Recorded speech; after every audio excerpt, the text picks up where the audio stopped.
Yo, what's up everyone, it's your boy Levi here, and today we're here with a Genshin beginner's guide. Yes, something new I haven't done on the last channel, and then we're on the new channel this time. So I just want to have a disclaimer, this is all my opinion, basically stuff that I did when I first started. And it's basically just a general tips and tricks for new players that are just starting, maybe are not too deep in the game, say AR 15-ish, around there. But yeah, big shout out to my boy, amazing. Link his Twitter in the description below for lending me the account. Just because it probably wouldn't be a good idea to use my like near day one AR-54 main account that's like spent up tons of money on. So we're on like his account's more on the newer side. So yeah, big shout out to him for letting me use it. I can't speak English, for using his account. Big thank you. Anyway, so let's go start. I'm just gonna get right into it. Starting it off, Primogem usage. So for new players, there's this thing called Intertwined Fate, Primogems, and Acquaint Fate. These are all different currencies. For the Acquaint Fate, I can't really show you right now because he's already done it. But when you first start the game, there is a Noelle banner. It's basically the standard banner with boosted Noelle rates. She is a 4-star, and it only costs 8 of Acquaint Fates. And you want to finish that before using any like fates on the standard banner.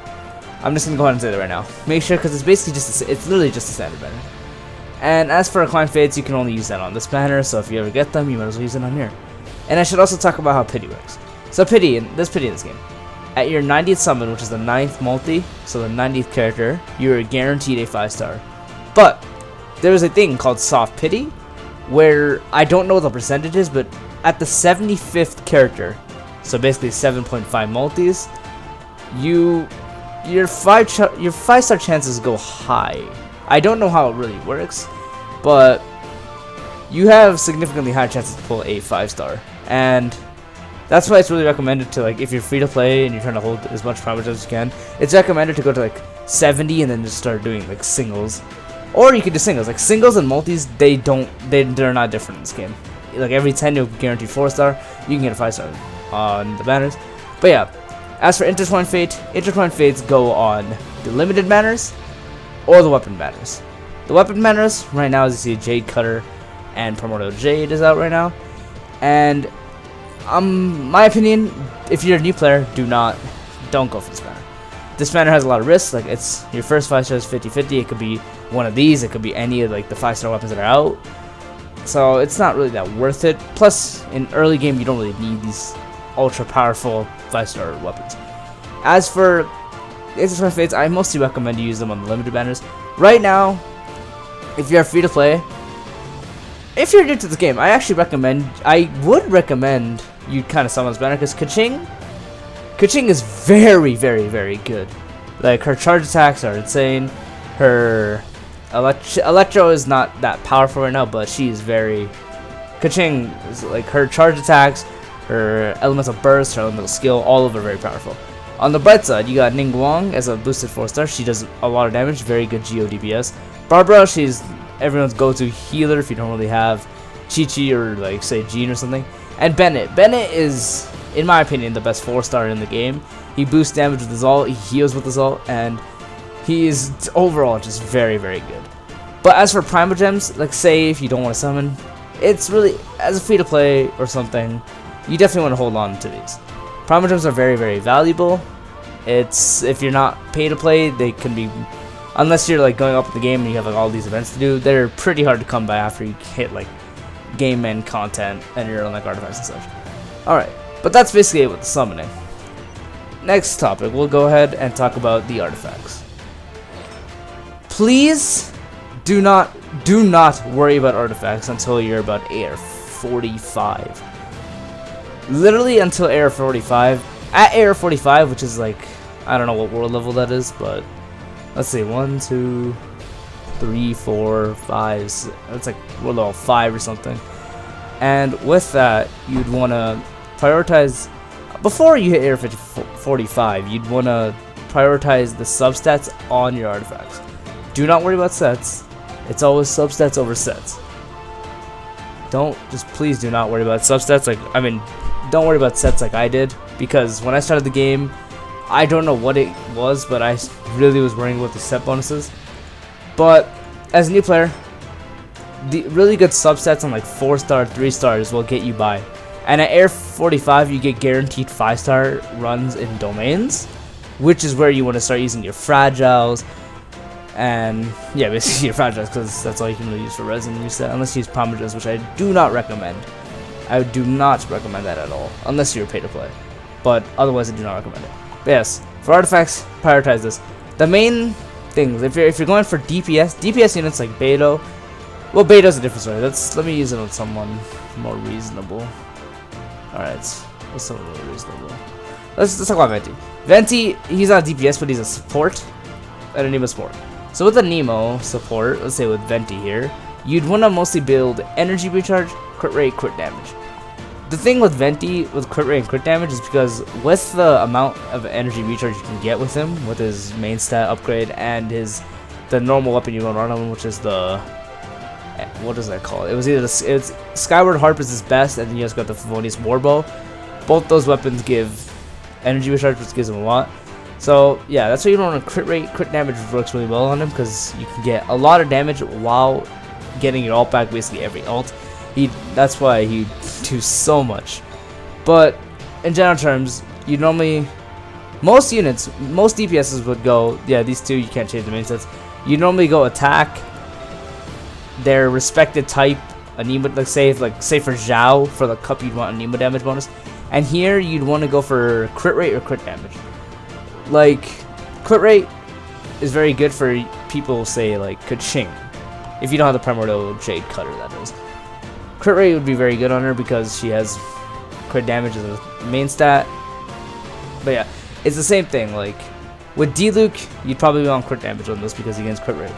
So, with DPSs, you mostly want to prioritize the crits and the attack. With supports, you'd want energy recharge, and for healers, if you're using Barbara, you mostly want healing bonus, and you'd probably want HP on this. For this, it's really flexible. With Chi-Chi, you'd probably want to run more attack substats, I should say, because she does more, I think her healing scales with attack. So basically, you just want to do that, and that's how you build your healers. And say some sub DPS supports like Fischl, you'd want to build her with Elemental Mastery, because what you do is she's really there to pop out her E for Oz to keep shooting while your main DPS is doing damage. Say if Beto was out or Zhang Ling was out. While, like, say you can also shoot a Venti ult and then just pull her E, get the swirl in, and the Elemental Mastery would make that hit a lot harder. But yeah, that's pretty much it for artifacts. Now for our next topic, I'm gonna talk about AR grinding. AR grinding in this game, honestly, the best way is if you get stuck. You can't, unless you have like quests, like, let's see if I can pull up one here, story quests here, like all these. Unless you can do one of these, you mostly will have to rely on your commissions. Commissions give a lot of rewards. Make sure you do these every day at reset, and you can do your world losses. And also make sure to spend your daily resin. Your daily resin can be going towards, I'd say, before you move on to artifacts, make sure you get enough. Make sure you get the materials. So let's go over here. Like, if you want to build an email, make sure you start doing these bosses to get materials to ascend your character to decent levels before you even worry about artifacts. Because as I said, decent sub artifacts can get you far enough for until AR 45, where you're guaranteed your job, so you can go get Viridescent for Venti, Viridescent Gladiator for Zhao, and like Thundering Fury for Kaching, all that kind of stuff. And I also should talk about main team. You're basically starting off, I think the certification was Amber, Lisa, Kaya, and your main character. That team can get you by. That team can get you by pretty well for a while. And probably for like the whole game, but most people would probably get bored with that team because it's just a starter team. But you can definitely get by with that team. And as for Synergy, as you can see. Oops. Alright, let's go ahead. There's also resonance in this game. Let's see if you have any 4 types, there's a bonus. Double pyro, double hydro, double anemo, double electro, all this kind of stuff. Resonance. And that can really depend on what team you're running. So like if you had Zhao, you probably want double anemo because it reduces stamina consumption, it makes you faster, and it shortens cooldowns. And say if you're running like if you're running Diluc, you probably want double to get the extra 20. You want double pyro to get the extra 25% attack. But that's really easy to get into, and you don't really gotta worry about it much. And it's really easy to just pull it off if you don't have many units. And yeah, as there's one that has for all 4 types. But yeah, make sure you get your characters up just so you don't struggle. As for weapons, they're for free to play. You really can just run most of 3 and 4 stars. Like Venti, I'm pretty sure you get like a Favonius Warbow for free. It's very easy to get. For this one, there's one called was this one? Yeah, it is this one. This one's like perfect for Barbara. Beto, you can definitely run like the prototypes. The prototypes are very easy to come by. And yeah, what's something else? As for weeklies, make sure you are doing your weeklies, because weeklies, the boss, this is once you get up to like AR 20. I'm pretty sure that's when the boss here unlocks. And yeah, weeklies, once you get those unlocked, make sure you be doing those. They reset every Sunday reset, or I should say Monday reset. But make sure you do those. Those give you very good. That gives you very good rewards, and it gives you good XP, and it has a higher chance to drop 5 stars, unless you're in earlier ARs. You got to be at least AR 30 to get the potential 5-star drops. But yeah, as I was talking about earlier, AR grinding. You don't really gotta rush the thing if you don't have anything to do. That's your chance. Like if you haven't unlocked all the waypoints, like unlocking all the waypoints are very important. You can go explore the map, open chests, you can do some side quests, world quests. That's where you can get like your XP, have fun with it, try out new builds, try out new characters, while you're just roaming the map. And every time you hit the AR you need, and you can, there you go, you can advance in the story. And once you're, let's theoretically talk about if you're done the story. Like you get all the way to like say 1.3's update right now, and you're done that.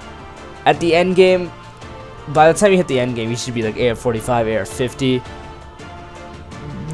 That's where you start like grinding your artifacts, getting all the units up. But as for, yeah, this is a beginner's guide. Let me not get into the advanced high level AR stuff. So yeah, roaming, and another tip I should talk about, roaming the map, collecting materials like sweet flower is very good cooking material.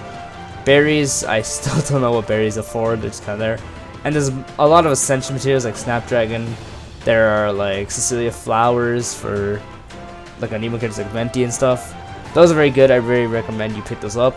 And this is not part of the game, but I will link this in the description below. Let me just switch over to the tab.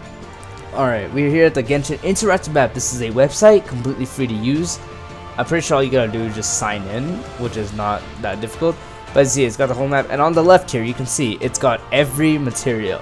All the Geocuses. I didn't even mention this yet, but make sure I'd recommend this at about AR 20-ish, just to get it over with.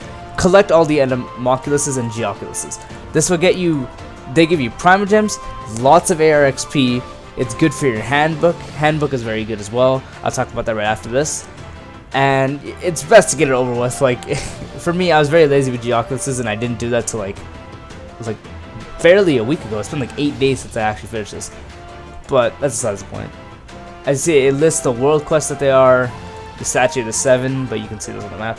And say if you need some materials, like if you need, say if you're farming Zhao, if you needed the flower, it lists exactly where all of them are, and you can just follow where they are here. And if you need a certain type of monsters, or as I should say, I don't know, I guess they are just called monsters. If you need slimes, it lists all the slimes. If you need Whopper flowers, there you go.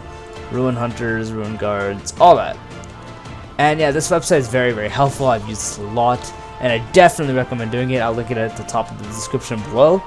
So definitely make sure to check this out if you need it, and let's get back to the guide on the game. Alright, as I was saying, Adventurer's Handbook. This is very, very good. It starts off, I think you get like 100 power jumps like every time. I think it goes up a bit. Maybe it starts off at 50-ish, but I don't know. They're very easy to do. Like, I think there's 11 or 12 chapters, and they're not that hard to do. Like, you gotta get the Monstets to level 6. As you see, this is an 6 to level, and it's 6 artifacts to level 4. Collect the rewards from blossoms of wealth or blossom. Like, these are very, very easy. Very, very easy. Yeah, they're very, very easy to do, and they're free rolls. Yeah, as you see, 50. It starts off at 50, goes up, and eventually you'll start getting 5-star materials off this. Like, I think you get like 5-star gladiator set, which is very, very good. Gladiator is very, very annoying to farm, but it's a very, very, very good set. But yeah, as I said, don't worry about the sets until you hit high enough AR. But yeah, Adventurer's Handbook is very good, and you do need to complete the... You need to make sure you max out all the statues, the Geocuses and the Animoculuses, because you're going to need that for an achievement in there. But yeah, let's talk about weapons now. Weapons in this game, you don't have to start off. You really don't have to worry about them right away. But I'd say after you hit AR 20 to 20, I'd say AR 20 to 30 is where you can start probably doing the domains just to get them up. Because as you get them up, as you see, the base attack increases, and you can get more energy recharge. So let's go over here. Let's pick a weapon. Let's go and pick a weapon. Let's see. As you see, it's elemental mastery and then base attack. And it takes these materials. These materials are not that hard to come by. Very easy to get. As you see, base attack goes up, elemental mastery goes up. And that's why a lot of the 5-star ones, people want to max out instantly because they give a lot of stats. But there's very good 4-star ones, like ones that aren't bad. Like the most used ones are probably like the prototype, Rancor stuff. There's like the Star Glitter ones. Those ones are very good too, like Blackcliff, Royal. Those ones work well. And then there's also, if you get the Battle Pass, let me just pull it up right now actually. If you get the Battle Pass, all the Battle Pass ones are very, very good. Let's see, where are they? At level 30, right? 30. Alright, yeah, right here. You see the Black Sword, very, very, very good sword. The Claymore is very, very good as well.